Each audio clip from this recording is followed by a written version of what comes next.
Ela sabotou meu casamento para ser a filha única. 8 meses depois, eu destruí o dela em 30 segundos. O ar no salão do Grand Sterling estava saturado com o cheiro de orquídeas raras e um perfume caro que, para mim, cheirava a hipocrisia. Os lustres de cristal acima de nós, que meu pai gostava de ostentar como tendo custado mais que o PIB de uma pequena cidade, lançavam reflexos dourados sobre as taças de champanhe de $500. Era o casamento de Bella, o evento do século para a elite local e, claro, para seus 2,3 milhões de seguidores que assistiam a tudo por uma lente filtrada. Eu estava sentada na mesa 12, a mesa dos parentes secundários e amigos de faculdade esquecidos. Eu, a arquiteta que desenhou a reforma daquela mesma mansão onde Bella agora posava, era uma figurante no teatro da minha própria família. Um brinde. A voz da minha mãe, elegante e afiada como um bisturi, cortou o burburinho. Ela estava de pé, o vestido de seda champanhe moldando uma postura de perfeição inabalável. Ela olhou para Bella com uma adoração que nunca, nem nos meus sonhos mais febris, foi direcionada a mim. E então, como se subitamente se lembrasse da minha existência apagada no canto do salão, o seu olhar caiu sobre mim. "E um brinde especial a Caroline", disse ela, com um sorriso que não chegava aos olhos, que finalmente saiu do seu escritório escuro para nos prestigiar. "Caroline, querida, olhe para sua irmã. Que visão, não é? Diga-nos, diante de todos, quando será a sua vez de nos dar uma alegria dessas? Quando será o seu casamento?" O salão silenciou. 300 cabeças voltaram-se para mim. Vi Bella ajustar o véu de renda francesa, um sorriso de triunfo satisfeito brincando nos lábios. Ela sabia. Ela achava que eu ainda estava a sangrar em silêncio pelo que aconteceu há 8 meses. Senti uma clareza mental que nunca tinha experimentado antes. O pânico que costumava fechar a minha garganta desapareceu, substituído por uma frieza arquitetônica. Levantei-me lentamente. O som da minha cadeira a arrastar no chão de mármore pareceu um trovão. "Na verdade, mãe", comecei, e minha voz saiu baixa, mais que o normal, mas cada palavra cortou o salão como vidro. "O meu casamento foi há 8 meses. Um murmúrio de choque percorreu as mesas. O rosto da minha mãe empalideceu um tom. "Caroline, do que você está falando? Que brincadeira de mau gosto é esta?" Interveio meu pai, a voz grossa de autoridade a começar a falhar. "Não é brincadeira, pai. Eu casei-me com o Nate numa terça-feira de chuva. Esperamos 30 minutos no altar daquela pequena capela no centro da cidade.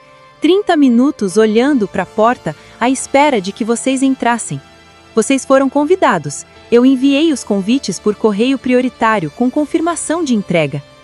Olhei fixamente para Bella. O brilho no olhar dela vacilou. Ela começou a mexer freneticamente no buquê de peônias. "Mas claro", continuei, caminhando em direção ao palco principal onde os noivos e os pais estavam. "Vocês nunca receberam os convites, pois não? Porque a vossa filha favorita, a nossa influenciadora da bondade, decidiu que o meu dia não era digno de existir." "Caroline, para com isso. Você está arruinando o dia da sua irmã com as suas invejas", gritou minha mãe, tentando recuperar o controle. "Arruinar? Mãe, eu estou apenas partilhando a verdade. E como arquiteta, eu aprendi uma coisa sobre estruturas. Se a base é feita de mentiras, o colapso é inevitável." "Bella, você achou mesmo que eu não ia verificar os registros? Você achou que eu não tinha acesso ao sistema de segurança que eu instalei na vossa casa?" Parei em frente ao painel de controle do DJ, ligado aos ecrãs gigantes de 200 polegadas que segundos antes mostravam fotos românticas de Bella e Preston. Algo se quebrou em mim. O último fio de lealdade familiar partiu-se e no seu lugar ficou um vazio ensurdecedor que pedia justiça. Tirei meu iPad da mala. "Eu não terminei", anunciei para o salão, enquanto os meus dedos voavam pelo ecrã. "Mãe, Pai, vocês sempre quiseram saber por que razão eu não vos dei aquela alegria. Bella, queres ser você a explicar? Ou queres que eu mostre a todos o que aconteceu no dia 12 de fevereiro, às 10h14 da manhã, no portão da vossa casa? O dedo de Caroline pairou sobre o botão transmitir. Bella soltou o buquê e o som das flores atingindo o chão foi o único ruído num salão onde ninguém ousava respirar. O ecrã gigante do salão Sterling permaneceu negro por um segundo eterno, refletindo o rosto em pânico de Bella antes de a imagem saltar para o passado. Mas, antes que o vídeo da traição fosse revelado, a minha mente arrastou-me de volta para o dia 12 de março. A capela de St. Jude não tinha lustres de cristal. Tinha o cheiro doce de cera de vela antiga e o som da chuva fustigando as janelas de vitral. Eu estava num vestido de noiva simples, de cetim, que Nate e eu tínhamos comprado com as nossas economias. Não era um Vera Wang, mas eu sentia-me uma rainha, até o relógio marcar 15h15. Eles devem estar presos no trânsito, Carol, Nate sussurrou, apertando as minhas mãos. O sato dele estava um pouco largo nos ombros, mas os olhos dele eram o meu único porto seguro. Aos 15h15, o vazio ensurdecedor começou a preencher os bancos de madeira vazios. O meu pai era um homem que considerava a pontualidade uma virtude moral. A minha mãe nunca perderia a oportunidade de criticar a decoração de um evento meu. O silêncio deles era um ruído ensurdecedor que me esmagava os pulmões. Aos 15h30, o padre pigarreou, olhando com pena para a noiva que não parava de encarar a porta de carvalho fechada. Eu tinha enviado os convites. Eu tinha visto o rastreio da FedEx dar como entregue em mãos. Eu tinha ligado 10 vezes naquela manhã, mas todos os telemóveis da família iam direto para o correio de voz. Foi ali, enquanto Nate limpava uma lágrima que escapou do meu olho, que algo se quebrou em mim. Não foi uma quebra súbita, foi o estalo final de uma viga que suportou peso a mais durante décadas. O favoritismo, as humilhações disfarçadas de conselhos, a forma como Bella era o sol e eu apenas uma sombra necessária para destacar o seu brilho. Vamos fazer isto, Nate, eu disse com a voz desprovida de qualquer emoção. Só nós dois, como sempre foi. Casamo-nos diante de Deus e de 3 bancos vazios que deveriam estar ocupados pelo sangue do meu sangue. O jantar de núpcias foi uma pizza barata no nosso apartamento de 2 quartos. Naquela noite, recebi uma notificação no Instagram. Bella tinha publicado uma foto num iate, com a minha mãe e o meu pai, todos a brindar. A legenda dizia: "Noite perfeita com as pessoas que realmente importam. Família é tudo." De volta ao presente, no salão do Grand Sterling, o silêncio da plateia era a moldura perfeita para minha vingança. "Você disse que eu era invejosa, mãe?" Perguntei, voltando-me para a mulher que ainda segurava a taça de champanhe como se fosse um cetro. "Você disse que eu era invejosa, mãe?" Perguntei, voltando-me para a mulher que ainda segurava a taça de champanhe como se fosse um cetro. Eu passei 8 meses a questionar o que eu tinha feito de errado para não merecer a vossa presença. Eu fiz terapia, eu tive insônias, eu culpei o Nate por não ser bom o suficiente para vocês. Até que há 2 semanas eu precisei de atualizar o firmware das câmeras de segurança da vossa mansão. Apontei para o ecrã. O vídeo começou a rodar. A imagem era nítida, 10h14 da manhã. O estafeta da FedEx toca a campainha. Bella sai de casa, de hobby de seda, segurando um sumo verde. Ela assina o dispositivo. Ela recebe o envelope grande, claramente timbrado com o logo de St. Jude e o meu nome. No vídeo, Bella abre o envelope ali mesmo, no jardim.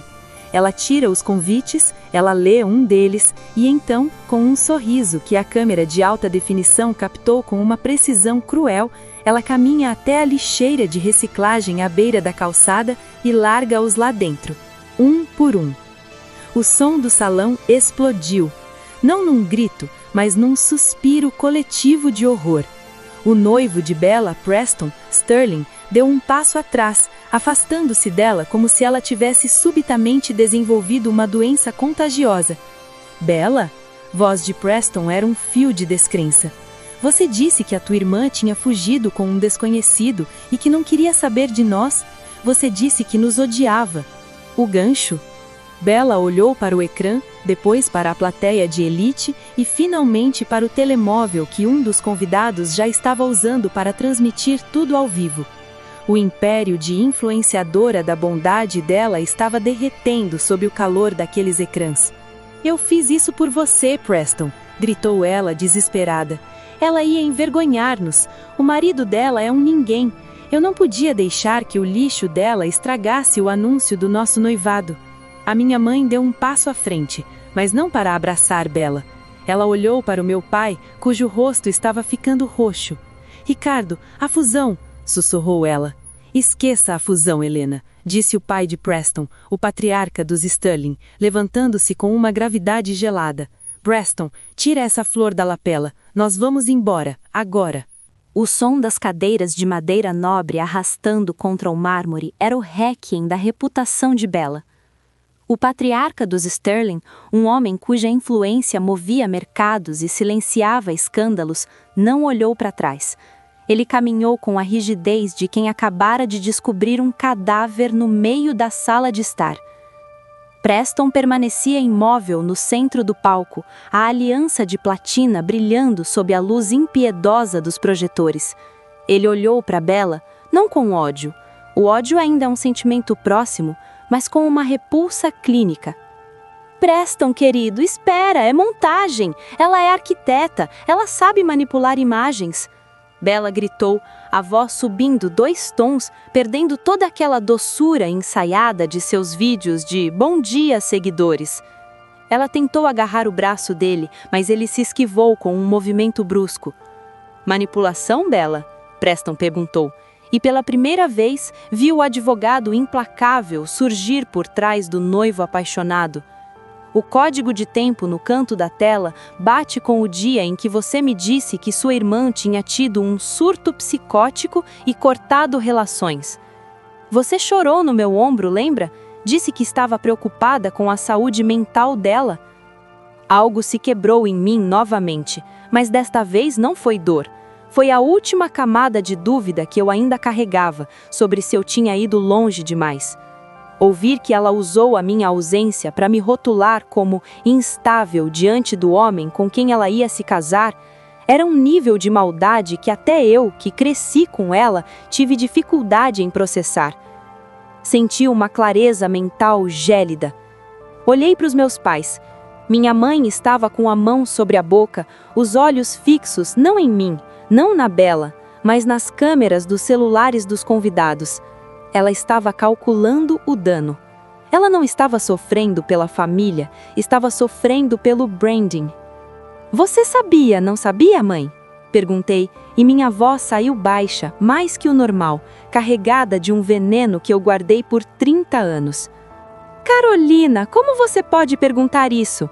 Ela tentou se aproximar, as mãos estendidas. Nós somos as vítimas aqui. Ela nos enganou. Vítimas? Soltei uma risada curta e seca que ecoou pelo salão agora silencioso. Vocês receberam um livro pelo correio 1 mês depois do meu casamento. Bella me mandou um exemplar de Como Morrer Sozinha, com um cartão assinado por toda a família. Vocês viram o cartão. Vocês riram dele no jantar de domingo. Eu ouvi pela extensão do telefone. O rosto do meu pai caiu. A arrogância que ele costumava vestir como um terno sob medida desapareceu, revelando um homem velho e subitamente pequeno. Vocês acharam que era uma brincadeira interna entre irmãs? Ele começou a gaguejar. O meu casamento não foi uma brincadeira, pai. A minha vida não é um acessório para as redes sociais da Bella. Nesse momento, Bella se virou para mim. O rosto dela estava transformado. A filha perfeita tinha dado lugar a uma criatura acuada e feroz. Ela avançou em minha direção, mas Nate, que até então estava em silêncio ao meu lado, deu um passo à frente, bloqueando o caminho dela.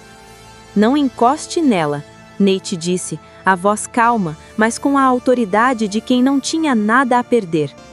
Bella parou, tremendo. Ela olhou para o salão e viu que estava sozinha. Preston já estava na metade do corredor, seguindo o pai. Os convidados estavam saindo em grupos, sussurrando, enviando áudios, destruindo em minutos o que ela levou anos para construir. "Você acha que venceu?" Dela sibilou para mim, as lágrimas borrando a maquiagem cara. "Você vai voltar para o seu apartamento de 5ª categoria e para o seu marido garçom. Eu sou a Bella Sterling. Eu sou..." "Você não é uma Sterling", interrompi, olhando para o fundo do salão, onde a porta se fechava atrás de Preston. "E a partir de hoje, você não é mais minha irmã." Quando eu me virei para sair, meu pai segurou meu braço. Ele não tinha um olhar de desculpas, ele tinha um olhar de pânico financeiro. "Carolina, espera! Você tem que dizer que foi um erro. Se essa fusão não sair, nós perdemos a mansão, nós perdemos tudo. Eu te dou $50.000 agora. É só você dizer para a imprensa que foi uma brincadeira de mau gosto que saiu do controle." Olhei para a mão dele no meu braço, a mesma mão que nunca me segurou no altar. Olhei para a mão do meu pai apertando meu pulso. Era uma mão pesada, acostumada a assinar contratos e a dar ordens. Mas agora ela tremia. Não era o tremor de um pai desesperado por reconciliação. Era o tremor de um apostador que acabara de ver todas as suas fichas serem varridas da mesa. $50.000, pai? Perguntei, e senti um vazio ensurdecedor abrir-se entre nós. É esse o valor da minha dignidade? É esse o preço de 8 meses de silêncio e das lágrimas que o Nate teve de enxugar enquanto eu me perguntava por que o meu próprio sangue me odiava tanto? "Caroline, seja racional", sibilou a minha mãe, aproximando-se e tentando criar uma barreira física entre nós e os poucos fotógrafos que ainda tentavam captar o desastre. "Estamos a falar da sobrevivência da família. Se a fusão Sterling cair, o nome do teu pai vai para a lama. Ninguém mais vai investir nos projetos dele. Você é arquiteta, sabe como este mercado funciona. Reputação é tudo." "Exatamente", respondi, soltando-me do aperto dele com um movimento brusco. "Reputação é tudo. E a da Bella é uma fraude. A vossa é uma mentira. Vocês não estão preocupados comigo. Vocês estão preocupados com o fato de o lado B da família perfeita ter sido exposto em alta definição."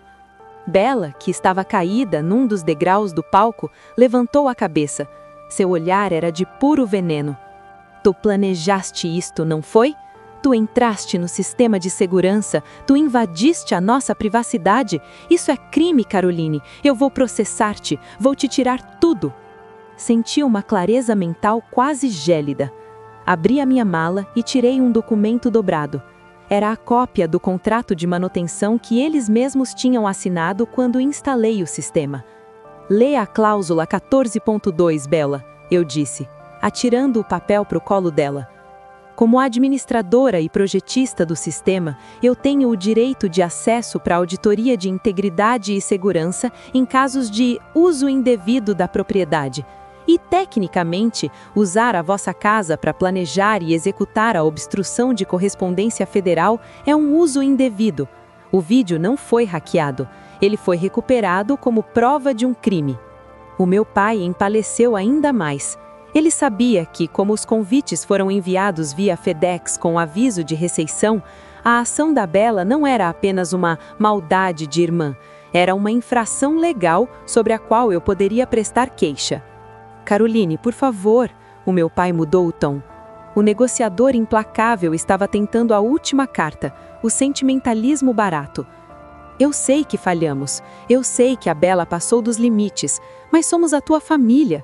O que vais ganhar destruindo-nos?" "Eu não estou destruindo nada, pai", respondi, enquanto Nate colocava a mão protetoramente nas minhas costas. "Vocês construíram esta casa sobre areia movediça.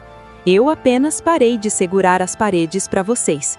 Virei-me para sair, mas a minha mãe bloqueou o caminho. Ela tirou o livro de cheques da mala de grife com uma agilidade desesperada. $100.000. Eu assino agora. Você vai lá fora, fala com os repórteres que estão à porta e diz que o vídeo era uma performance artística sobre família e tecnologia."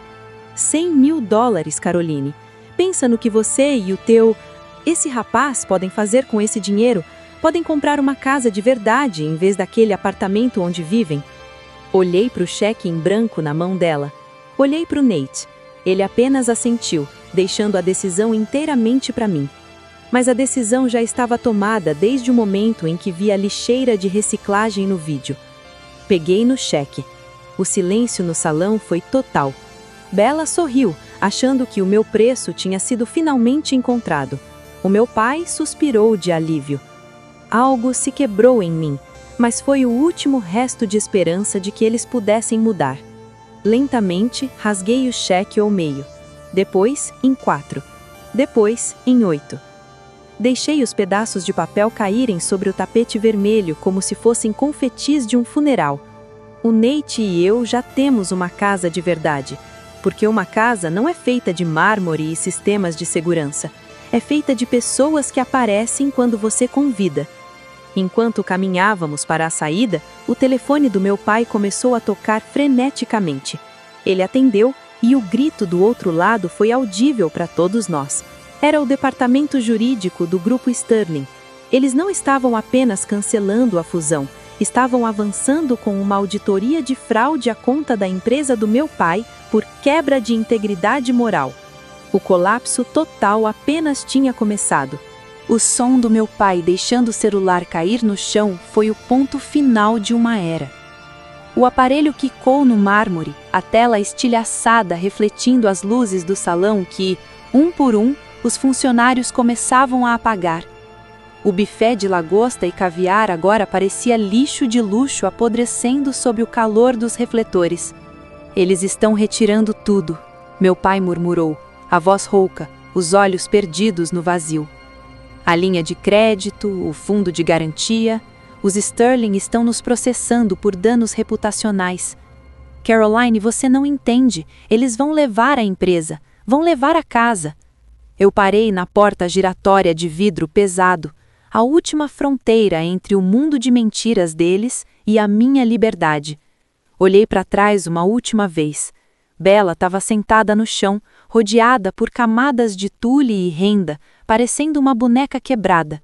Ela segurava o próprio celular, assistindo a contagem de seguidores cair em tempo real. 100 mil, 200 mil, 500 mil de pessoas indo embora a cada minuto.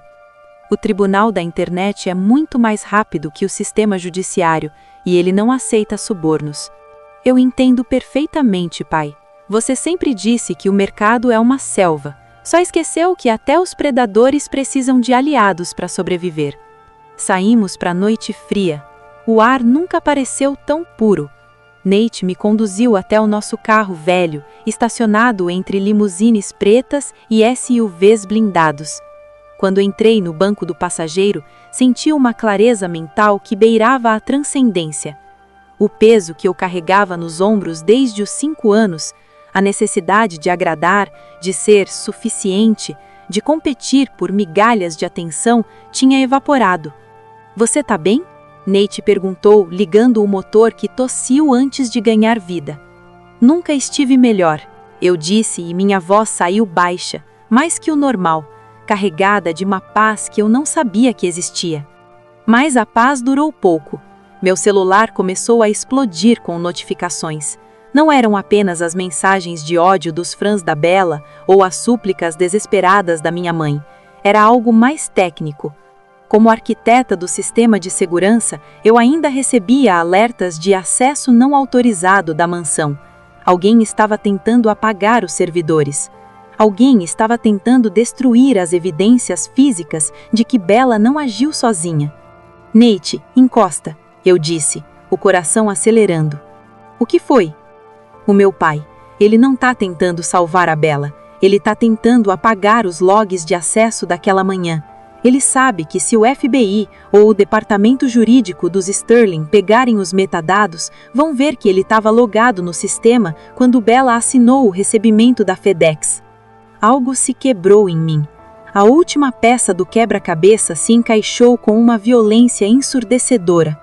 Meu pai não foi enganado pela Bella. Ele assistiu a tudo em tempo real pelo monitor do escritório dele.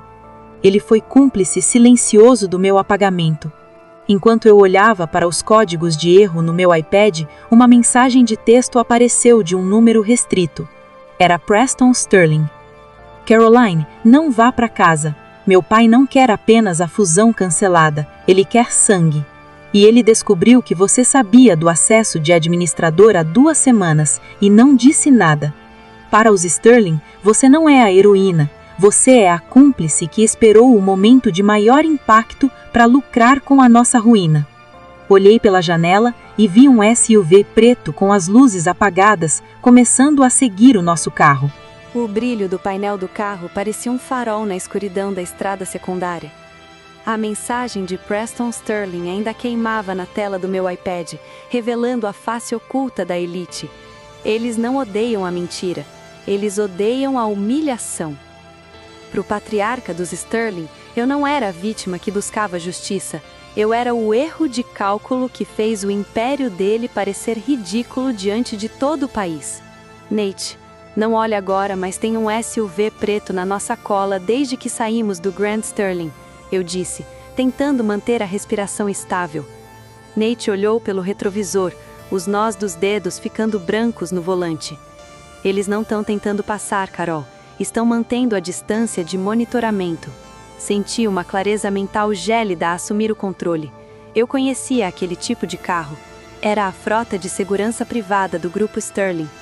Preston tinha me avisado. O pai dele queria sangue. E o sangue, naquela casta, significa silêncio absoluto ou destruição total. Eles acham que eu tenho mais, sussurrei. Eles acham que se eu guardei esse vídeo por 2 semanas para explodir o casamento, eu devo ter arquivos sobre as contas offshore do meu pai que estavam ligadas à fusão. E você tem? Nate perguntou, entrando em uma curva fechada. Eu sou a arquiteta, Nate. Eu desenhei o cofre digital da empresa do meu pai. Eu não tenho apenas os vídeos, eu tenho os registros de quem autorizou cada centavo de suborno para os fiscais da prefeitura. Algo se quebrou em mim. O peso daquela informação era como chumbo. Eu queria apenas justiça pelo meu casamento, mas acabei puxando o fio de um tapete que cobria décadas de corrupção familiar. Eu não era mais apenas uma irmã magoada, eu era um arquivo vivo que precisava ser deletado. De repente, o SUV preto atrás de nós ligou os faróis altos. O clarão cegante preencheu o interior do nosso carro. Nate guinou para a direita, mas o veículo deles era mais potente. Eles emparelharam conosco, o vidro fumê descendo lentamente. Não vi uma arma, vi algo pior, uma câmera e um laptop. Eles estavam tentando hackear o sinal do meu iPad em movimento, buscando o servidor onde eu fiz o backup dos dados. Eles estão tentando apagar tudo remotamente, gritei, desligando o sinal de rede do tablet. Nate, entra na área industrial. O sinal de celular lá é péssimo por causa dos galpões de metal. Se perdermos a conexão, eles não conseguem invadir a nuvem. Nate jogou o carro para uma entrada de terra, levantando uma cortina de poeira que nos deu alguns segundos de vantagem. O SUV derrapou, mas não parou. A perseguição não era por velocidade, era por dados. Paramos atrás de um armazém abandonado. O silêncio que se seguiu foi interrompido apenas pelo estalo do motor quente. O vazio ensurdecedor daquela noite de isolamento parecia um eco do meu casamento solitário. Ali, no escuro, percebi que a minha vingança tinha um preço que Nate não merecia pagar. Carol, olha o tablet. Nate apontou. O iPad vibrou. Não era um ataque hacker, era uma chamada de vídeo de entrada. O remetente, meu pai. Atendi. O rosto dele apareceu na tela, mas ele não estava no salão. Ele estava no escritório da mansão, e atrás dele 2 homens de terno escuro observavam cada movimento. Caroline. O som dele saiu baixo, mais que o normal, trêmulo de medo real. Eles sabem de tudo. Eles sabem que você tem as chaves do cofre.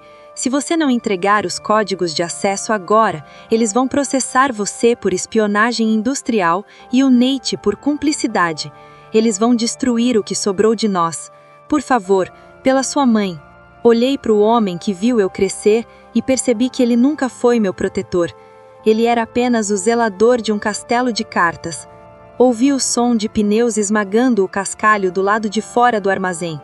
O SUV preto tinha nos encontrado, mas antes de eu desligar, vi algo no fundo da imagem do meu pai. Bella estava sentada no canto, com o livro Como Morrer Sozinha na mão, rasgando as páginas uma por uma com um olhar de completa dissociação da realidade. O som do cascalho sobre os pneus do SUV era como o barulho de ossos quebrando.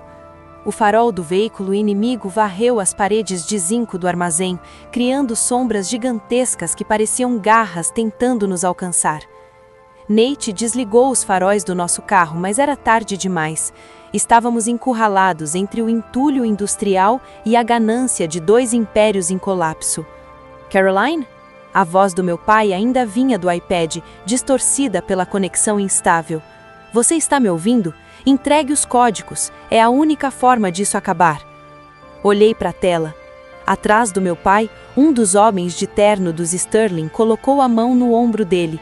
Não foi um gesto de conforto, foi um aviso de posse. Eles não queriam apenas o silêncio, queriam as chaves do reino que meu pai tinha construído sob subornos. Acabar para quem, pai?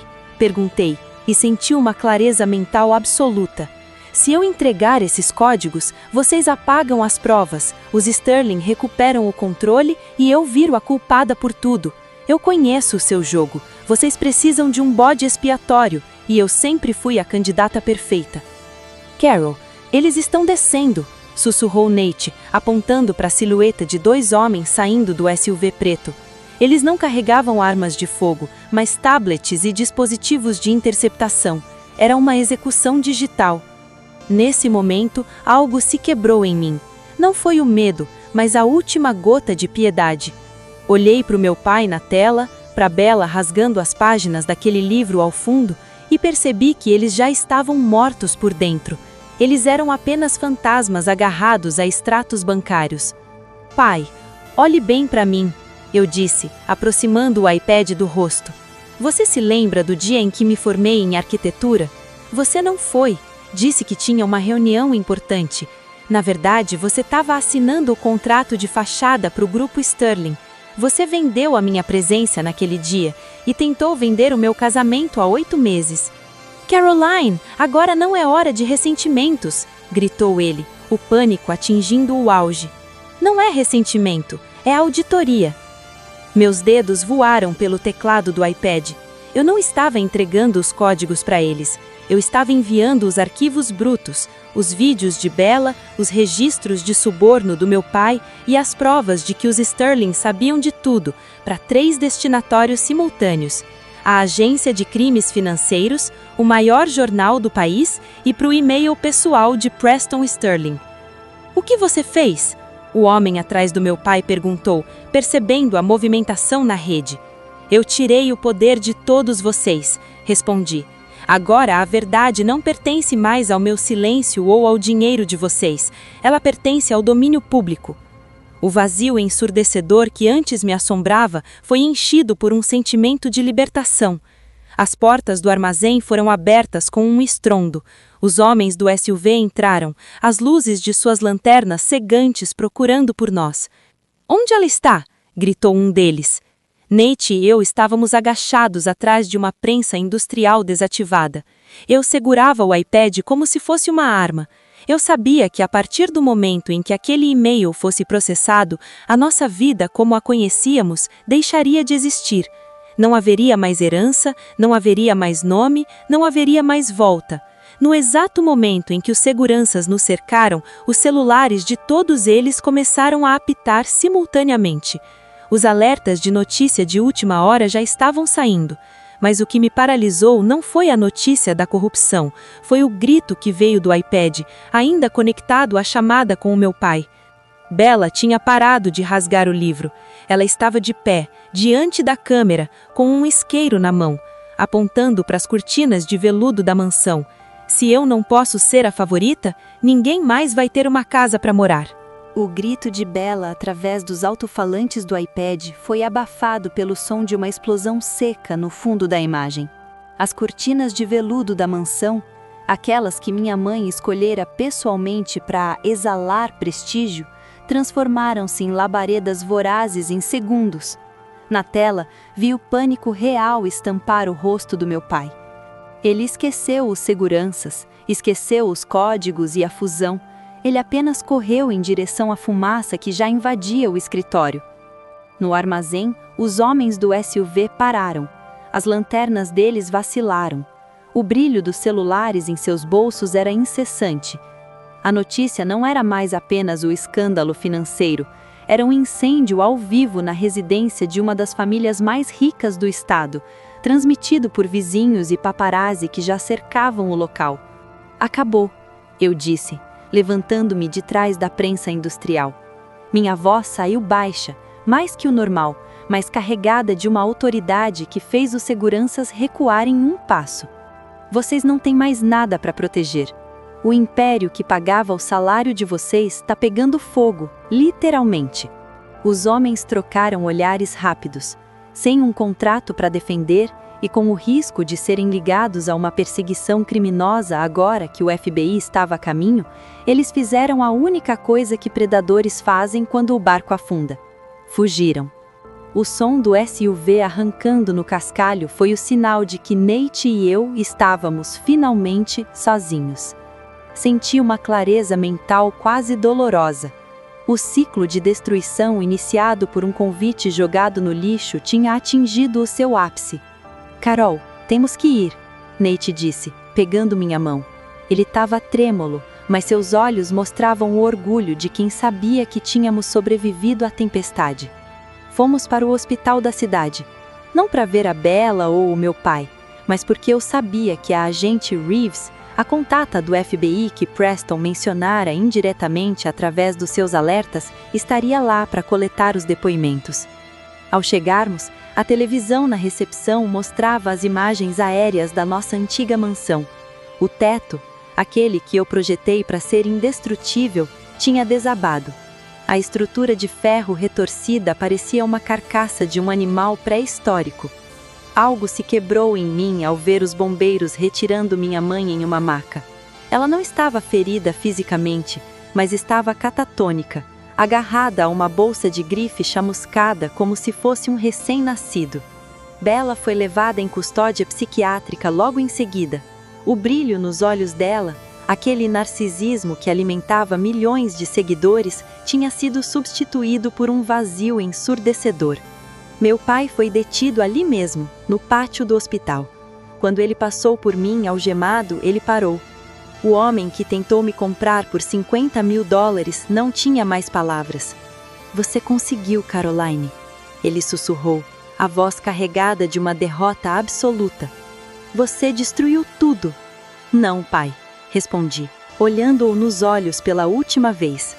Eu apenas deixei a luz entrar. O fogo quem começou foi a família que você escolheu alimentar. Quando a agente Reeves se aproximou para pegar o meu depoimento final e o iPad com as provas, ela me entregou um pequeno saco plástico de evidências. Dentro, havia um pedaço de papel chamuscado que os bombeiros encontraram no que restou do escritório do meu pai. Era o convite do meu casamento. No verso, com a letra trêmula do meu pai, estava escrito: 15 horas, chegar a tempo, não deixar a Bella ver. Ele sabia, ele pretendia ir, mas a covardia dele diante do ego da Bella foi o que realmente destruiu a nossa família muito antes do primeiro fósforo ser riscado. O Tribunal Federal não tinha o brilho dourado do salão Grand Sterling. O ambiente era frio, com o cheiro de cera de assoalho e papel antigo, banhado por uma luz fluorescente que não aceitava filtros de Instagram. Ali, a estética da perfeição morreu definitivamente. Eu estava sentada no banco das testemunhas. Nate segurava minha mão até o último segundo antes de eu subir ao estrado. Olhei para a esquerda e vi o que restava do Império Sterling Delacroix. Meu pai vestia um terno cinza que parecia grande demais para ele.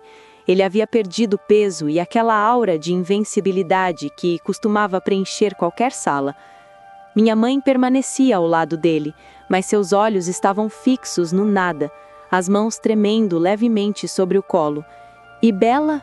Bella estava atrás de um vidro, acompanhada por 2 oficiais. Ela não usava maquiagem. Seu rosto, antes o produto mais valioso da nossa família, parecia pálido e comum. Senhorita Caroline? O promotor começou, sua voz ecoando no silêncio solene. A senhora afirma que a obstrução do seu convite de casamento foi apenas o estopim para a revelação do esquema de subornos entre o seu pai e o grupo Sterling? Senti uma clareza mental cirúrgica. Cada detalhe das plantas que desenhei, cada log de acesso que recuperei e cada centavo desviado que rastreei nos servidores estava organizado na minha mente como um projeto final. O convite foi o símbolo, meritíssimo.